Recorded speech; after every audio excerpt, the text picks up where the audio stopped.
그런 거대한 배를 만들어 보기는커녕 실제로 구경조차 해본 사람도 없었습니다. 모든 직원이 휴일 없이 주 7일 매일 16시간 이상 일했습니다. 일일도 빵고 났어요. 그래서 숨을 털린 날 집차를 갖다 씌우는 그 자리에서 끝날 때까지 집에 안 들어가고 거기서 밤 내다 먹고 주야간 일을 했어. 그러니까 일본 사람들이 석 달 걸린다, 넉 달 걸린다 하는데 2주 만에 다 끝냈지. 마침내 현대는 예전보다 3개월을 앞당겨 조선소와 배를 만들고야 맙니다. 1970년대에 지어진 이 조선소는 오늘날에도 높은 가동률을 보이며 이제는 세계 최대의 조선소가 된 현대의 중심에 자리 잡고 있습니다. 초대 생산부장이었던 김영벽 전 현대중공업 회장은 당시를 이렇게 회고했습니다. 어떻게 보면 그때 우리가 무지했기 때문에 가능했던 일이었습니다. 크레인이 채 완성되기도 전에 선박 건조를 시작했으니까요. 배를 만들려면 크레인이 필수인데 크레인이 없으면 안 된다는 걸 알았더라면 아예 시작할 엄두도 못 냈을 테고 모든 게 늦어졌을 겁니다. 교과서적으로는 도저히 성립이 안 되는 논리인데 해냈거든요. 참 대한민국 조선사를 들여다보면 눈물 나는 기록들이 많습니다. 수많은 역경에 부딪히고 이를 이겨내면서 많은 신기록을 세웠고 그렇게 힘든 과정을 통해 성공할 수 있었습니다. 그 시대 사람들은 내 것을 아껴서 지키겠다는 생각보다 나라가 발전하고 우상이 발전하는 거기에 더 꿈이 부풀어 있었다고 그렇게 봐집니다. 지금도 울산 현대중공업 대조립 공장 큰 벽에는 이런 말이 있습니다. 우리가 잘 되는 것이 나라가 잘 되는 길이며 나라가 잘 되는 것이 우리가 잘 될 수 있는 길이다. 이로부터 불과 10년 후 현대는 세계 최우수 선박상을 수상하는 기염을 발휘합니다. 조선업계의 가장 권위 있는 언론사에서 수여하는 상으로 현대는 1983년 처음 수상한 이래 지금까지 29년 동안 한 해도 거르지 않고 이 상을 받고 있습니다.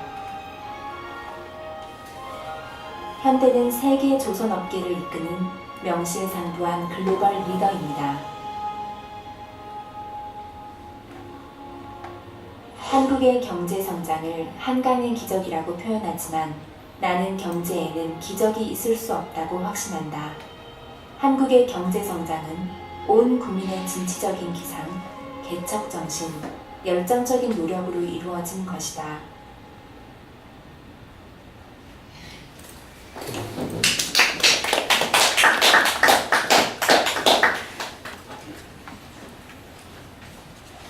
우리 좋은 영상 소개해주신 한한정 원장 선생님께 다시 한번 박수 부탁드리겠습니다.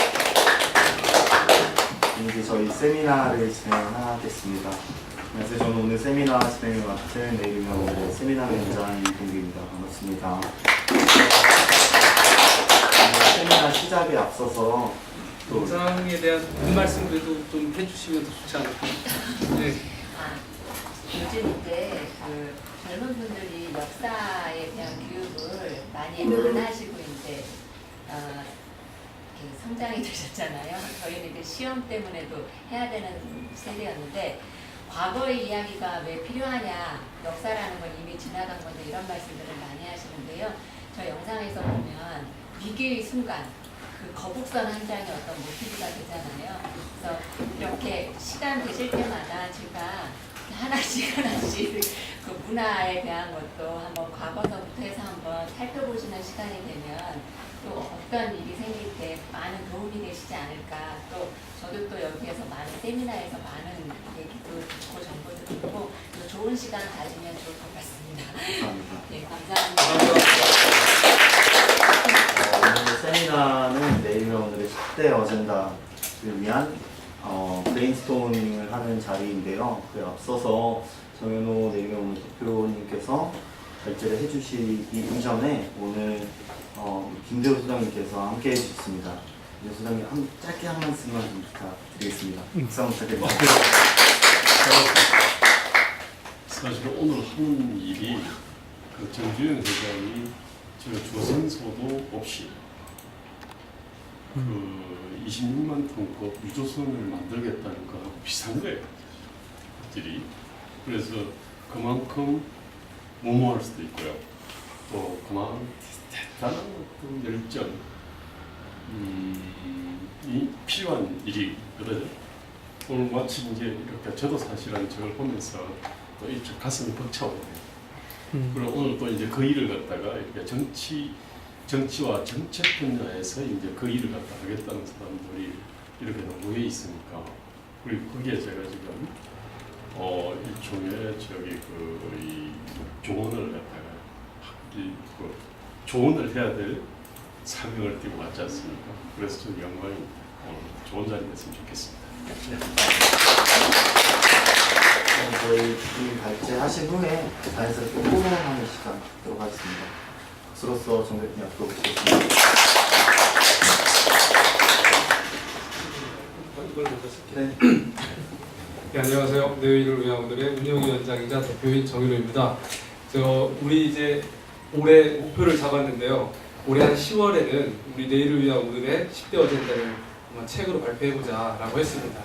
아직 어젠다는 정해진 건 아니지만 그래도 이걸 하겠다고 다짐한 이후에 한 달 동안 여기저기 만나는 사람들마다 우리 네오 멤버들도 다 10대 어젠다 할 겁니다 이러고 다녔거든요.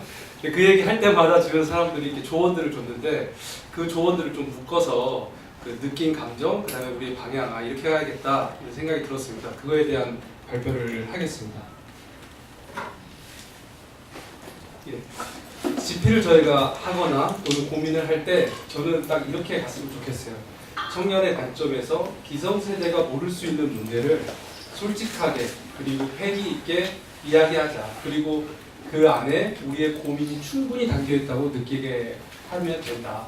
대신 30년 미래도 좋지만 10년 이내의 변화를 꼭 이루어야 된다. 이걸 하지 않으면 진짜 위험할 수 있다. 이런 식의 일을 하자라고 생각을 조금 정리해봤습니다. 왜 그렇게 생각을 정리하게 됐냐면 처음에는 이제 저 위에 써져 있는 대로 저런 고민했습니다. 젊은 리더들이 국가 미래 전략이라는 큰 틀의 차원을 담아서 어젠다 10선을 말할 거냐, 아니면 그냥 우리들이 꼽은 이건 되게 중요한 어젠다입니다. 그 10선을 꼽을 거냐, 이 고민을 했다가요. 이게 듣는 사람들 입장에서 우리가 앞으로 무엇을 합시다라고 얘기할 텐데 그들의 입장에서 가장 말하는 우리 화자가 설득력 있고 필요한 건 뭘까라고 생각했을 때 세상을 지금 이끌고 있는 우리 젊은 리더입니다 라기보다는 세상의 변화를 만들고자 준비하는 청년으로서 이게 중요하다고 생각합니다. 이게 더 중요한 관점이 아닐까 생각이 들었습니다. 두 번째는 국가 미래 전략을 전문가들이 얘기하는데요. 저런 걸까 아니면 청년이 외치는 어젠다인가 생각했는데 우리가 꼭 국가 전체를 조망을 해야 된다라는 그 부담감은 안 가져도 될 것 같다는 생각이 들었습니다. 오히려 우리의 생각이 중요한 이유가 전체를 보는 그런 해안도 중요하지만 기득권이나 이런 관점에서 조금 벗어나서 기성세가 모르거나 모를 수 있는 문제를 솔직하게 얘기할 수 있다는 게 이게 우리의 생각이 중요한 게 아닐까라는 생각이 들었습니다. 그래서 국책연구소에서 나오는 안정감 있는 그런 균형감 잡힌 어젠다보다는 저 내용을 읽어보니까 우리의 고민이 되게 많이 담겼다. 이 생각이 들어가는 것이 오히려 더 큰 사회에 이렇게 울림이 있지 않을까 생각이 들었습니다.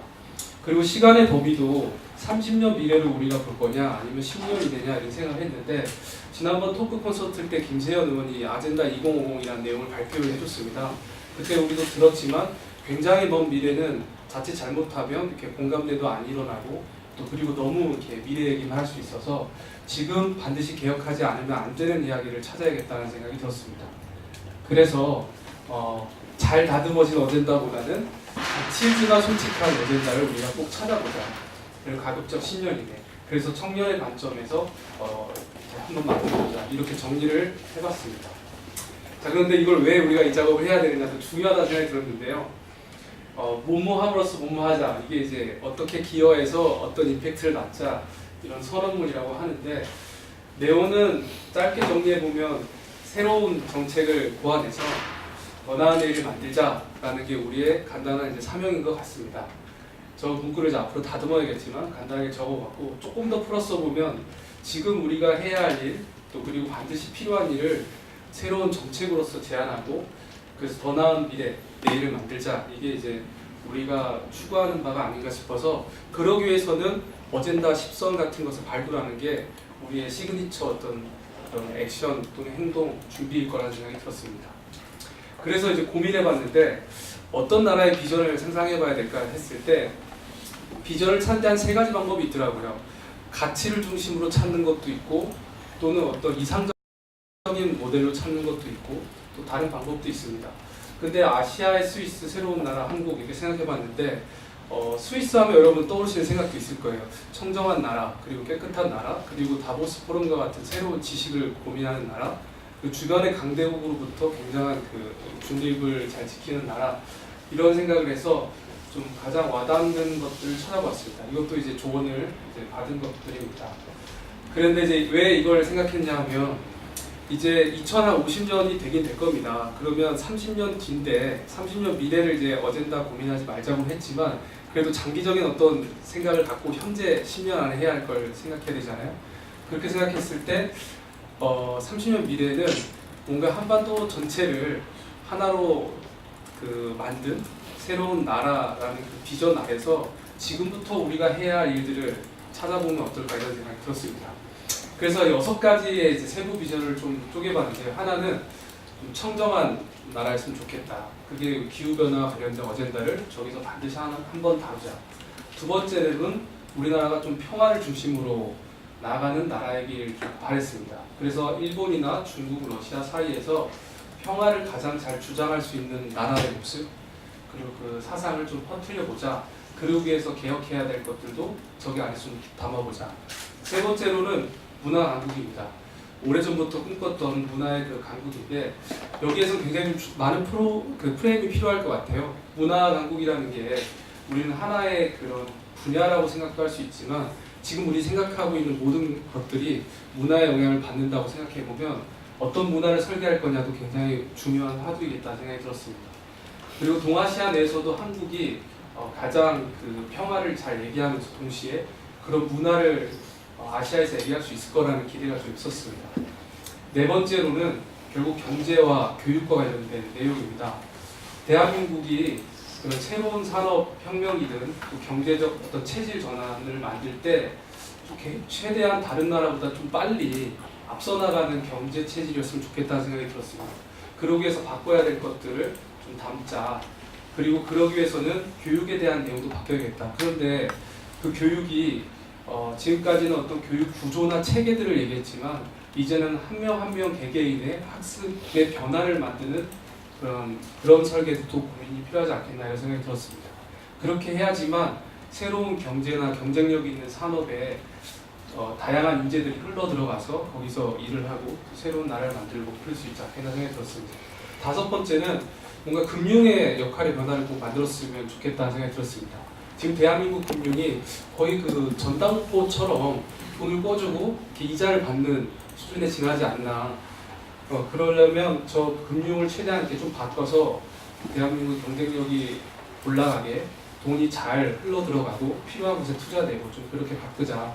그리고 서민 경제가 굉장히 힘든데 그 부채 문제도 뭐 1금융권만 돈을 좀 1금융권에서 굉장히 그 신뢰도가 안정적인 사람한테만 주는 것이 아니라 어려운 사람에게도 금융이 들어갈 수 있는 그런 변화를 만들자. 그래서 5번째 잡았고요.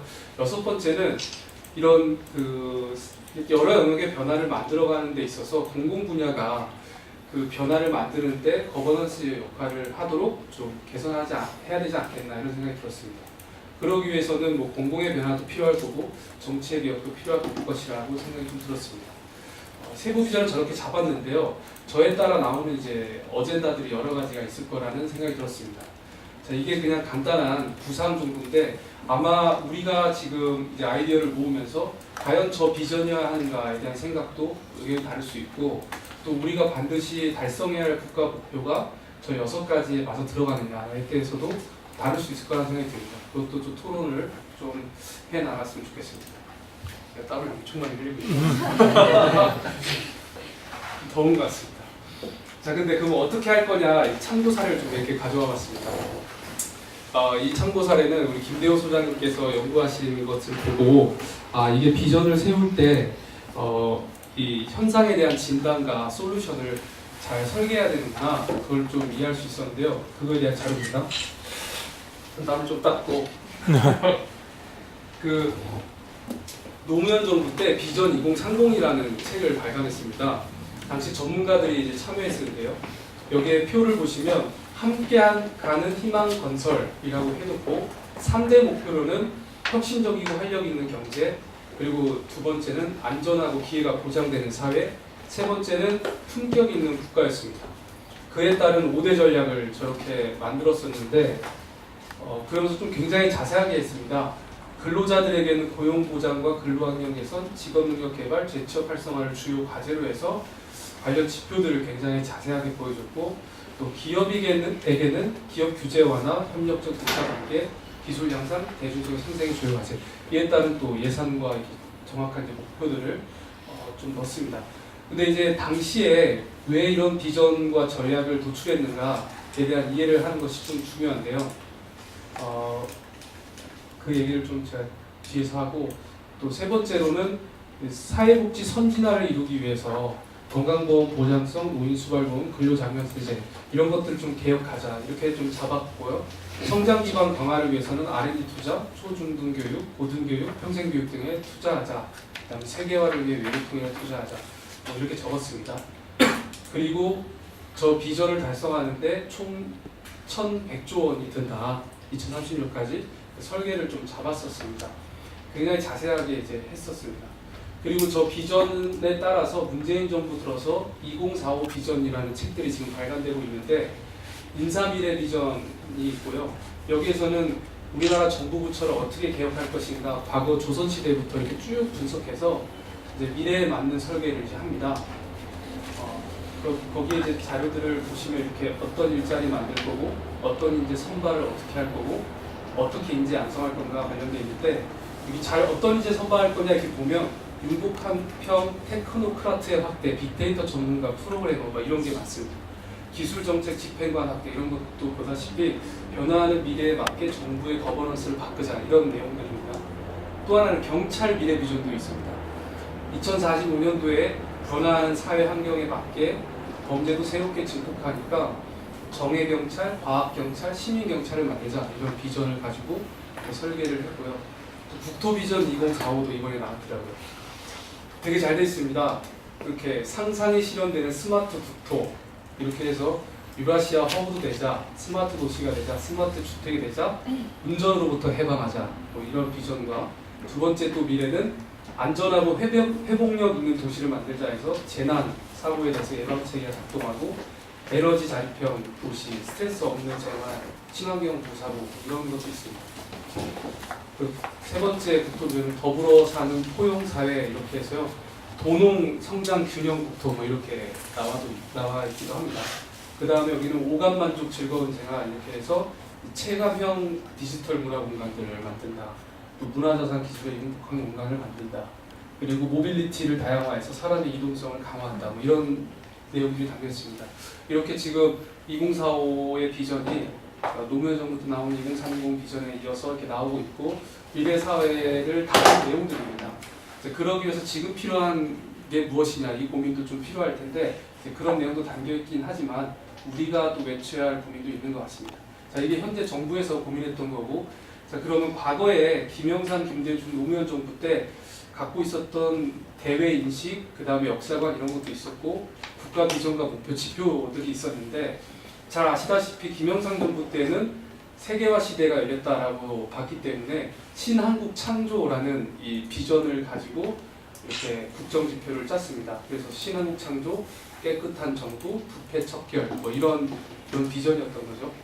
그리고 김대중 정부 때는 이제 민주주의도 발전시키고 동시에 경제도 발전해야 된다, 이런 병행 실천 국가 비전을 잡고, 그러기 위해서 필요한 국정 지표로는 이제 화합의 정치, 영원한 화합을 하자, 그 다음에 경제 발전시키자, 그 다음에 문화국가 만들자, 이런 생각이었던 거죠. 그럼 노무현 대통령 때는 그러면 어떤 사회 문제를 보고 비전을 제시했나 했을 때, 저 국정목표 쪽 보면 국민과 함께하는 민주주의, 또 더불어 사는 균형발전 사회, 또 평화 번영의 동북아 시대 이렇게 되어 있었는데요. 노무현 정부 때 비전에 대한 좀 설명을 좀 보겠습니다. 당시에 노무현 정부의 국가 이상은 평화의 번영의 동북아 중심국가 건설 이렇게 하고 국정 지표로 민주주의 균형사회 발전 동북아 시대였습니다. 그 제시했던 4대 국정 원리가 원칙과 신뢰, 공정과 투명, 대화, 타협, 불공과 자유인데 여기서 중요한 게 저걸 다 뒤집어 보면 당시에는 원칙과 신뢰가 아닌 반칙과 특권이 이제 있었던 사회였던 거고 공정과 투명도 뒤집어 보면 불공정하고 불투명한 사회였기 때문에 저 국정 원리를 제시했고 분권과 자유를 제시한 것도 당시에 굉장히 중앙 집권적이고 권위주의의 사회였기 때문에 분권과 자유를 주장했습니다. 이것이 이제 현실의 어떤 대립물을 바탕으로 대통령이 제시하느냐 이제 이런 거였는데요. 그래서 아마 노무현 정부 때는 도덕적 신뢰 회복, 정경 유착, 그다음에 사정정보기관의 정치적 중립화, 당정 분리, 지역 균형 발전 이제 이런 것들을 했던 거고 물론 현실에 따라서 저것이 부딪히니까 FTA라든가 다른 것들을 좀 했습니다. 저 비전 2030은 당시에 대한민국 경제 발전해 올 때 먼저 성장하고 후 복지를 해왔다라는 그 패러다임이 문제였다라고 봤기 때문에 저 문제를 좀 풀어서 보면 성장 전략은 정부가 성장을 하기 위해서는 정부를 주도로 하고 또 불균형 성장하고 또 양적 투입을 했다는 것이 문제였고 그때 봤던 또 시선에서 복지 전략은 굉장히 그 가족 공동체에 의존하고 구호적 복지에 머물렀다. 국가가 책임지지를 많이 않았다. 투자도 사람 중심이 아닌 물적 자본 투자가 굉장히 많았기 때문에 이제는 성장과 복지가 함께 가자 이렇게 이제 제안을 했던 겁니다. 근데 문제는 한국의 경제 성장 패러다임에 대한 진단은 이제 맞았지만 2006년도에도 한국이 이제 막 지식 경제 사회로 들어가고 있었기 때문에 경제에 대한 진단은 이제 적절치 않았던 것으로 좀 이렇게 보았습니다. 김대중 소장님의 이제 분석이었고요. 네, 김대중 정부 때도 마찬가지입니다. 국가 이상 당시에는 이제 민주주의와 시장 경제가 이제는 좀 같이 발전할 때가 됐다라고 해서 그때 당시 때 봤던 이제 현실 문제의식은 박정희 대통령으로 인해서 이루어졌던 이제 정부 주도 성장 그리고 정부의 금융이 굉장히 기업 민간영에 많이 개입하는 반치 경제 저걸 좀 타파하자는 취지에서 4대 부문 개혁과 복지 개혁 이렇게 두 가지를 걸었는데 4대 부문은 재벌 중심 또 대기업 중심으로 되었던 것을 좀 개혁하자. 그리고 금융도 반치 경제 정부의 금융으로 해서 통제되는 것 좀 개혁하자. 공공 개혁하자, 노동 개혁하자. 그리고 복지를 이제 좀 이제 이렇게 주는 것보다는 좀 생산적으로 일을 할 수 있게 하자 이제 이런 거였습니다. 자 여기서 제가 이제 전달하고 싶은 건 현실 우리가 인식을 어떻게 하고 그 대립물로 어떤 대안을 제시할 건가를 이해하기 위해서 참고창을 가져왔습니다. 여기 한선에 이제 박세일 교수님께서도 대한민국 선지화 전략과 국가 전략 책을 쓰셨는데 거기에 국가 비전은 선진화와 부민 덕국이었습니다. 그리고 철학과 가치 전략을 체계화한 공동체 자유주의를 또 제시했습니다. 그러면 어떤 것이 현실 인식이고 대안이냐라고 했을 때 무능한 정치와 포퓰리즘 그것을 이제 박세일 교수님은 대립물로 보신 것 같습니다. 그 원인의 대안으로 무능 정치를 극복하기 위해서 진보, 합리적 진보와 개혁적 보수가 결합한 이제 통합 정치를 하자. 아니면 이 세대 정치 그룹을 만들자. 그러니까 이제 합리적 개혁 정치를 합치자 이런 거였죠. 그리고 포퓰리즘이 너무 심하니까 전문가들, 정책 전문가가 중심이 되어지는 또는 역할을 할 수 있는 철인 정치, 또 국가 전략을 설계하자 이제 이런 거였습니다. 예, 그래서 조금 이제 직접 민주주의나 이런 것들은 좀 경계하셨던 걸로 제가 이해하고 있습니다. 그러면 이제 보수 정당에서 또 어떤 비전을 제시했나 했을 때 좀 유명하게 연구되었던 자료인데 2011년에 한나경 뉴 비전이라고 해서 나왔던 게 있습니다. 당시에 제시했던 게 이제 세 가지 이념 원칙이 있었는데 자유민주주의, 따뜻한 시장 경제주의, 조화와 통합의 공동체주의입니다. 이 비전을 잘 보시면 2006년도에 그 박세일 이사장님과 박형준 사무총장, 유시민 의원 이런 분들이 그 보수 개혁을 한다고 해서 공동체성을 많이 담았거든요. 그 전통이 담아서 11년도에 이제 이 비전이 이어서 나왔는데 저기에 이어지는 원칙이 보면 자율과 책임, 공정과 법칙, 상생과 통합 이렇게 되어 있습니다. 근데 이제 저 대립 원인과 진단 이제 무엇이 좀 틀렸나 보면 이제 이 보수 정당에서 말하는 자율과 책임은 들어보면 굉장히 그 개인의 책임을 많이 쥐라라는 것으로 좀 들려서 정부의 역할을 좀 최대한 이제 빼는 것으로 좀 보이기도 합니다. 그러나 이제 참여정부 때 제시했던 자율의 개념은 당시에 그 중앙 집중으로 되어 있는 것을 탈피하자는 차원에서 자율, 그래서 지방분권, 당정분리, 탈권위, 또 이런 정치, 사정기관의 정책 중립화, 자율화 이런 것이 담았던 것 반면에 당시에 그 자율의 개념은 그냥 이제 국민 개개인이 알아서 책임을 지고 자율의 원리에서 가야 된다, 좀 이렇게 말했기 때문에 좀 뭔가 좀 한정적이지 않았나 이렇게 좀 봤고요. 그리고 당시에 얘기했던 그 공정과 법치 이렇게 얘기했지만 우리가 흔히 그 법치주의 얘기할 때는 대통령 또는 권력자의 권한, 마음대로 휘둘리게 하지 않게 하기 위해서 그 권력을 최대한 제한하기 위해서 법치주의를 이제 했다라고 알고 있지만 그때 당시에 이 정당에서 제기했던 법치는 국민들이 법을 잘 지키지 않으니까 국민이 법을 좀 잘 지켜야 된다라는 것을 강조했던 그런 법치의 원칙이었습니다. 근데 사실 문제는 한국의 법은 또 때법이라는 표현도 많이 쓰잖아요. 입법할 때 그냥 무슨 문제만 터지면 대안 법안을 내서 실제 현장에서 작동할 수 없는 그것이 이제 법이 문제인데 그 현실 인식이 조금 좀 빗나가지 않았나 이렇게 봤습니다. 자, 저 앞에까지 얘기했던 거는 우리가 현실 인식을 어떻게 하고 어떻게 대안을 제시할 건가 그 이해하기 쉽게 우리가 토론하는 데 도움이 됐으면 해서 준비를 했습니다. 그리고 앞으로 이제 어젠다를 이제 뽑게 된다면 지난번 브레인스토밍을 했을 때 나왔던 이야기인데요. 조사 방법으로 설문조사도 하고 좀 FGI도 하자 이런 얘기가 나왔는데 우리의 이제 주장들은 뒤에 최대한 담고 앞부분에는 역지사지 질문으로 남자한테는 젠더 이슈가 요즘 나오니까 좀 여자한테 바라는 건 뭐냐, 그리고 젊은 20, 30대가 여자분들이 남자한테는 좀 기대하는 건 뭐냐 이런 거 물어보는 건 어떻겠냐라는 아이디어가 하나 나왔고요. 두 번째는 진짜 그 기성 어르신 또는 노인분께서 젊은 미래 세대에 기대했던 바는 뭐냐 뭐 이런 것도 물어보자는 얘기가 나왔고 가능하다면 질문들을 많이 개발해서 의견을 모아보자 이런 얘기가 나왔습니다. 두 번째는 청소년과 미래 세대가 바라보는 미래가 뭔지도 한번 찾아보자. 그 다음에 기성세대가 말했던 또 미래는 뭐였는지 찾아보자. 그리고 우리가 바라는 미래가 뭔지 찾아봐서 좀 종합을 해보자라는 얘기가 있어서 가져와 봤습니다. 자, 지금부터는 그 어젠다 발굴을 위한 브레인스토밍을 좀 많이 했으면 좋겠고요. 오늘 준비는 이런 방향으로 좀 준비했으면 좋겠다라는 화두 제시로 이해해 줬으면 좋겠습니다. 이상입니다.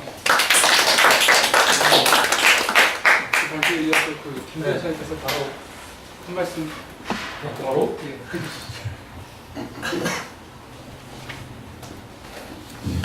참 저게 보니까 참 감회가 새롭네요.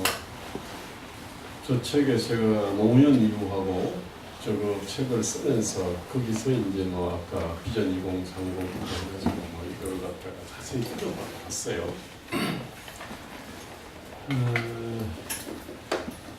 근데 지금 문제는 뭐냐면은 지금 이 말씀하시는 이런 내용들이 우리 정치권이 이제 고민을 안 해요.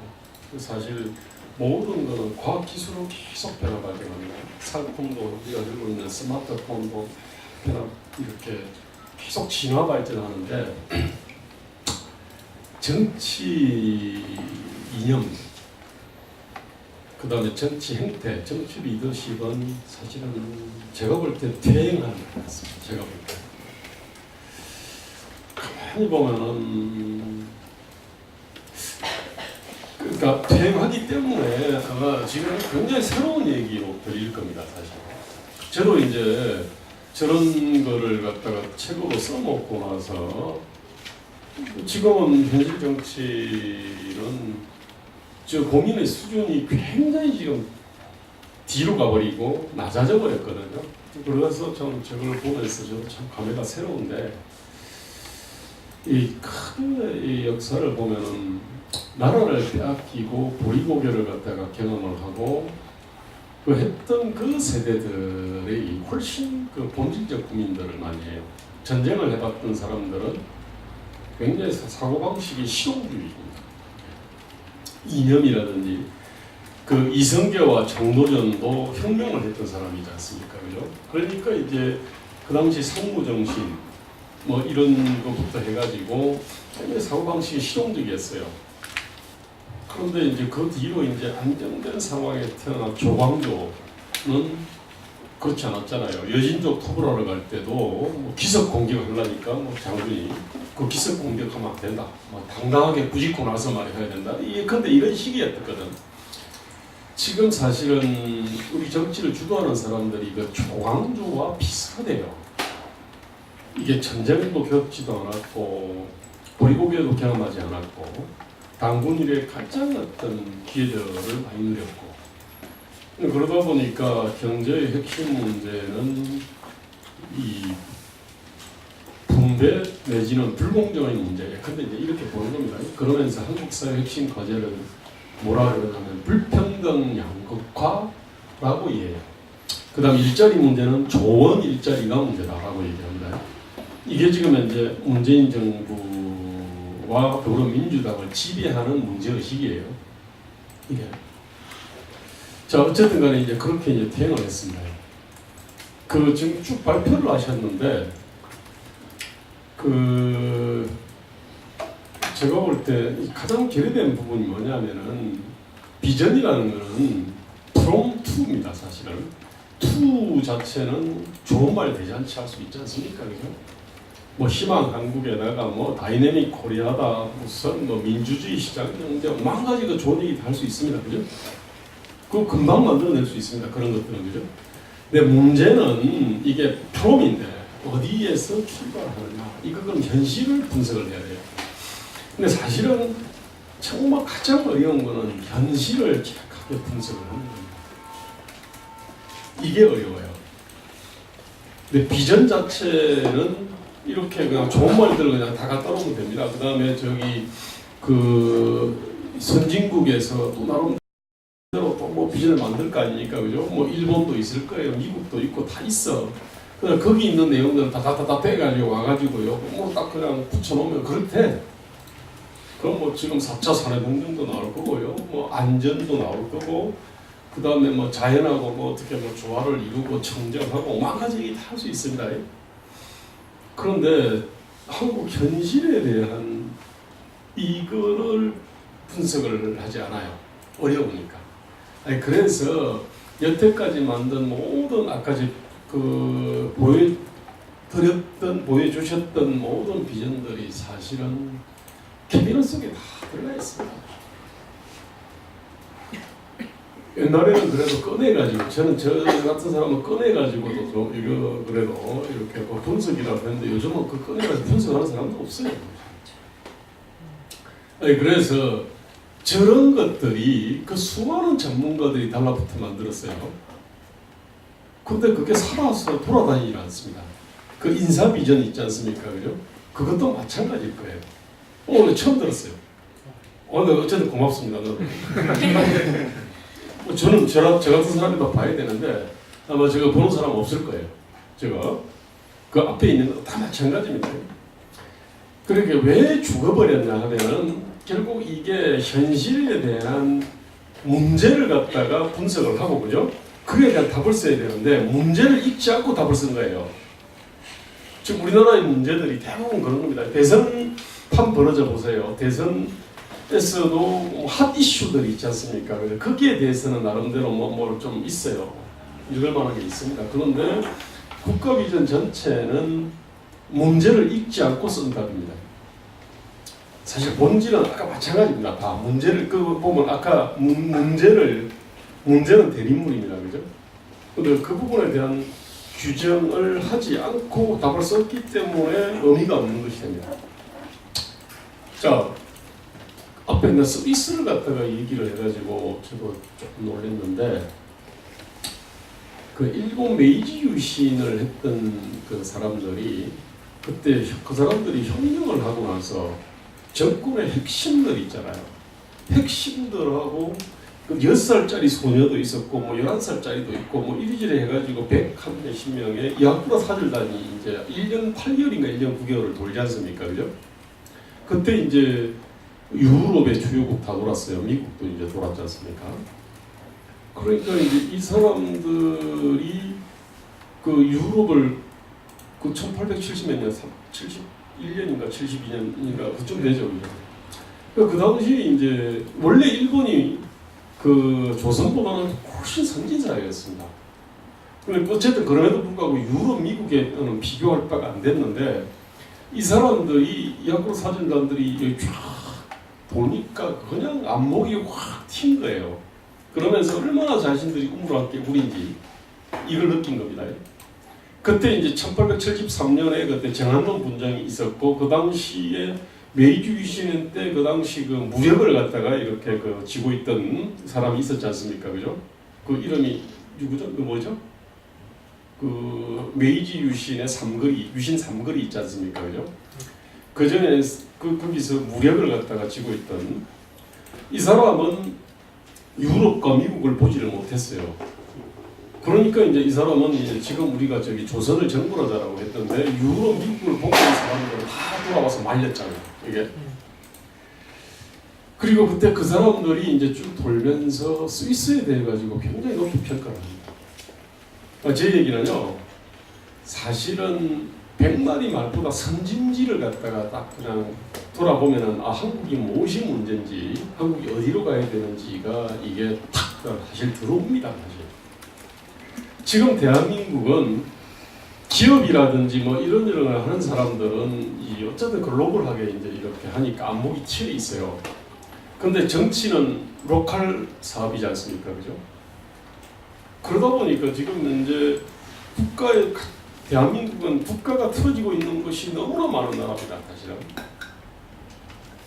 그런데 이 국가를 갖다 틀어지고 있는 게 결국은 정치인데, 이 정치의 안목은 우리 글로벌 기업인들에 비해 가지고 정말로 형편없을 정도로 이렇게 안목이 이렇게 협소합니다. 이게 사실은 대한민국의 어떤 위기의 핵심적인 근원 중에 하나입니다, 이게. 자, 여기는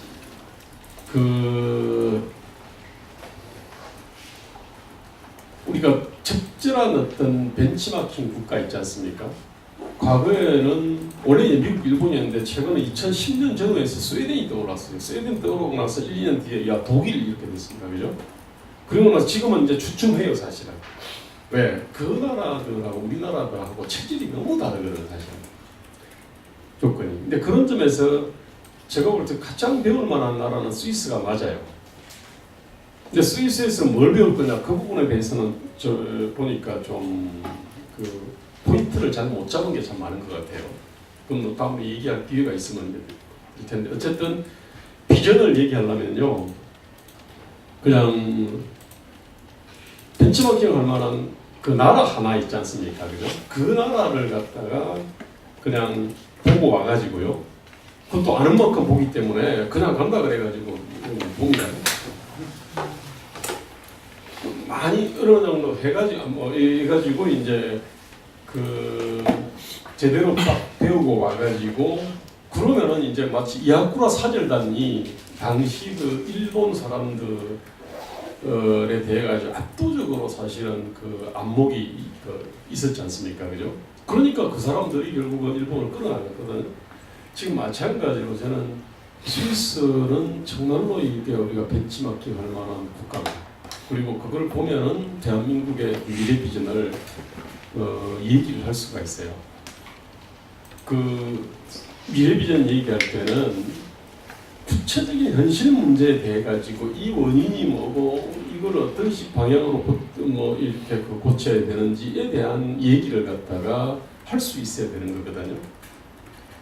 멋진 어떤 이렇게 언어들을 갖다가 이렇게 구사한다 해서 되는 게 아닙니다, 사실은. 자, 말을 갖다 좀 마쳐야 되겠는데, 비전의 핵심은 멋진 말을 착 하는 게 아닙니다, 사실은.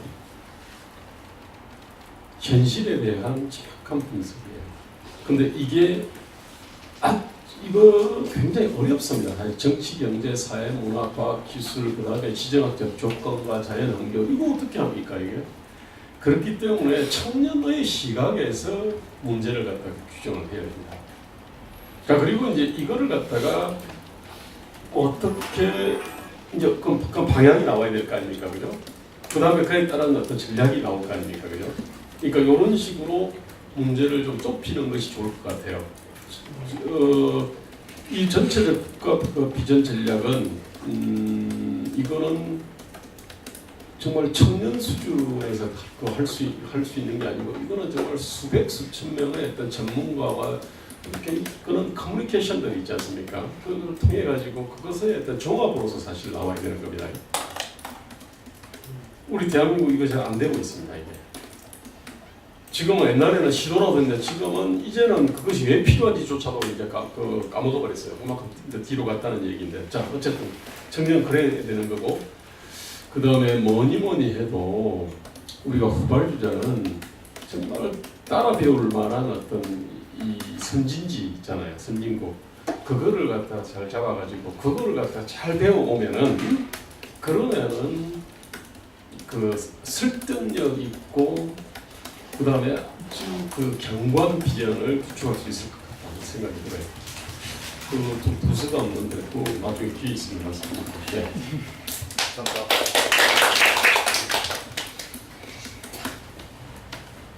자유롭게 돌아오면서 얘기할까요? 네.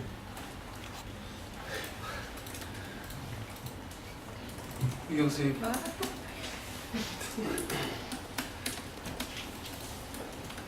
선생님 한 말씀 해주시겠습니까?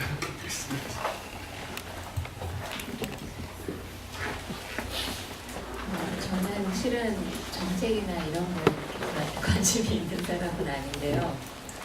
저희가 이제 가지고 있는 영상 중에 세종대왕 영상이 7부작까지가 있어요. 그 영상 하나하나가 보통 한 15분에서 20분 정도 되거든요. 그래서 그 영상을 보신 이제 외국분들이나 우리나라 분들이 세종대왕이 한글만이 아니라 업적이 이렇게 많으냐 이런 얘기를 하세요. 저도 볼 때마다 놀라는데 그때 이제 저희가 할 때 세종시대가 그 15세기 전 세계에서 1등 국가였었습니다. 그래서 뭐 국방으로도 초1위였고 그 다음에 경제에 대한 거, 뭐 추국이나 이런 것도 그랬었고 또 복지에 대한 것도 또 내용을 살펴보는 거래요. 그래서 과연 어떻게 세종대왕 시대에 1등 국가가 될 수 있었나라는 걸 이제 영상을 이제 할 때마다 제가 이제 보여드리니까 그때마다 이제 생각을 이렇게 해보게 되었는데 그 특징 중에 하나가 사장됐던 기술들을 그러니까 새로 다 개발하신 게 아니고 사장되어 있던 기술들을 다시 쓰신 거예요.